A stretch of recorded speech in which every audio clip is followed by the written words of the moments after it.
18 जून को जब केतन का शव मिला उसके बाद पुलिस ने पहले इसे एक्सीडेंटल डेथ का केस माना और उसी लिहाज से जांच कर रही थी। इसी दौरान केतन के दो चाचा पुलिस के साथ 18 जून को पूरे दिन रहे और उस दौरान पुलिस जो है वो लगातार केतन के स्वभाव के बारे में जानने की कोशिश कर रही थी। इस दौरान पुलिस को पता चला कि केतन रिस्क लेने वाला शख्स नहीं है। वो उसके चाचा ने कई ऐसे उदाहरण दिए जिसमें गोवा का एक उदाहरण था कि जब वो गोवा गया तो वो पानी से में डूबने के डर से वो अंदर नहीं गया, लेकिन वो एक प्रोफेशनल ट्रेकर था, लेकिन ट्रेकिंग भी बहुत ही संभल कर करता था।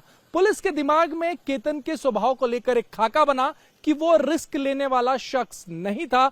ऊपर में वो फिर इतने हाइट पर गया क्यों और इतने किनारे गया क्यों? 19 और 20 तारीख को पुलिस कोशिश करती रही कि केतन के घर वालों से बात हो, लेकिन केतन का पूरा परिवार शोकाकुल था। इस वजह से पुलिस की उनसे बहुत ज्यादा बातचीत नहीं हो पाई। 21 तारीख को पुलिस ने इस मामले की जांच करने की सोची और यही वजह है कि लोनावला ग्रामीण पुलिस थाने की टीम पहुंची लोहगढ़ फोर्ट में, जहां एक ही सीसीटीवी कैमरा काम कर रहा है इस वक्त और वो है टिकट काउंटर के पास का सीसीटीवी कैमरा। उस सीसीटीवी कैमरे में और उसके पहले के एक सीसीटीवी कैमरे में जब पुलिस ने फुटेज खंगालनी शुरू की तब पुलिस ने पहले केतन और सिया पर अपना ध्यान रखा था। उन्हें कुछ भी उनके हाव भाव व्यवहार में कुछ अटपटा नहीं लगा। पुलिस अपनी जांच बंद करने ही वाली थी, तभी उनकी नजर एक हुडी पहने, सर पे हुडी पहने और साथ ही हेडफोन लगाए हुए एक शख्स पे पड़ी जो कि टिकट काउंटर पे पहुंचा था।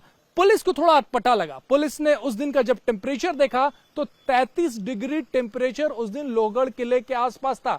पुलिस को लगा कि इतनी गर्मी में कोई हुडी पहनकर क्यों यहां पर पहुंचा है। साथ ही वो सर जो है वो शख्स नहीं उठा रहा था, यानी कि वो उसका चेहरा कहीं सीसीटीवी कैमरे में कैद ना हो जाए, इसकी पूरी कोशिश वो शख्स करता हुआ नजर आ रहा था। पुलिस को शक हुआ। उसके बाद केतन और सिया को छोड़कर पुलिस ने फिर से पूरी सीसीटीवी की फुटेज देखनी शुरू की। उसके बाद पता चला कि ये शख्स नीचे से दौड़ता हुआ टिकट काउंटर तक आया, लेकिन जैसे ही उसने केतन और सिया को देखा वो बैठ गया और बैठने के साथ ही उसने आगे की तरफ जब उसने हाथ से ऐसे इशारा किया तब पुलिस ने वापस सिया पर जब सिया का फुटेज देखा तो उस दौरान सिया ने भी उसको हाथ से इशारा किया था। यानी कि पुलिस को यहां से समझ में आ गया कि जो हुडी वाला शख्स है वो सिया को जानता है और दोनों हाथ से इशारा कर रहे हैं।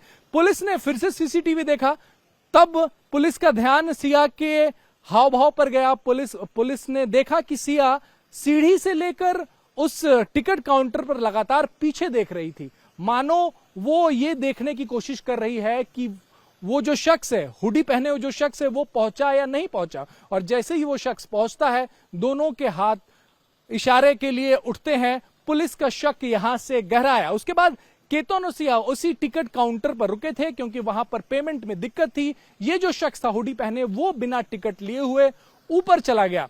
पुलिस जब ऊपर पहुंची और पुलिस ने जब वो मौकाए वारदात देखा तो पुलिस का शक यकीन में बदलने लगा, क्योंकि केतन के स्वभाव के बारे में उसके घर वालों ने बताया था कि वो रिस्क नहीं लेता है और जिस जगह से केतन गिरा था वो बिल्कुल ही एज पे था, यानी कि वहां स्वभाव के अपने विपरीत वहां तक वो पहुंचा था। यानी पुलिस को लगने लगा कि वो खुद से नहीं गया है, कोई और लेकर गया है। पुलिस तब नीचे उतर रही थी अपनी जांच को कंप्लीट करके, सीसीटीवी फुटेज और घटनास्थल को देख के। तभी पुलिस को वहां पर केतन के चाचा विजय अग्रवाल दिखे जो घटनास्थल देखने जा रहे थे। पुलिस ने उन्हें समझा बुझाकर पुलिस थाने लेकर आई। पुलिस यहां पर उनसे बातचीत करने लगी। बातचीत में पता चला कि केतन अपनी बहन संजना से काफी क्लोज था। उसके बाद पुलिस ने दरख्वास्त की और संजना भी यहां आई। संजना से जब पूछताछ हुई और साथ में उसकी मां भी आई, जब पूछताछ हुई तब यह पता चला कि पिछले 20 दिनों में 3 बार वो लोहगढ़ किले के ऊपर क्यों गया था। पहली बार जब 4 जून का प्रोग्राम कैंसिल हुआ था, यानी कि 31 मई को तो गए ही थे लोग। 4 जून का जो प्रोग्राम कैंसिल हुआ था लोहगढ़ फोर्ट पर जाने का, उसके बाद 14 जून का फिर से प्रोग्राम था और उस बार भी सिया की मां इस नहीं चाहती थी कि केतन ऊपर जाए, लोहगढ़ फोर्ट पर जाए, लेकिन केतन ने बताया कि 4 जून का जो प्लान कैंसिल हुआ था उस दौरान सिया बहुत रोई थी और उसने उसके ऊपर बहुत प्रेशर बनाया था। इस वजह से उन्होंने 14 जून को केतन को सिया के साथ ऊपर जाने की इजाजत दे दी थी और फिर 18 जून जिस दिन यह वाकया हुआ उससे ठीक एक दिन पहले यानी कि 17 जून को केतन ने अपनी मां को कहा कि सिया के दोस्तों ने उसके लिए फोर्ट के ऊपर, लोहगढ़ फोर्ट के ऊपर कुछ सरप्राइज प्लान किया है, यही वजह है कि उसे सिया को लेकर उस दिन ऊपर जाना होगा। और सवेरे सवेरे वो सिया को लेकर ऊपर गया लेकिन फिर कभी लौटा नहीं। पुलिस आगे की जांच कर रही है कि क्या इसमें सिर्फ सिया और उसका दोस्त चेतन चौधरी शामिल है या फिर कुछ और शख्स भी इसमें शामिल हो सकते हैं। कैमरा मिलिंद साल्वे के साथ राजेश कुमार, इंडिया टीवी, मुंबई।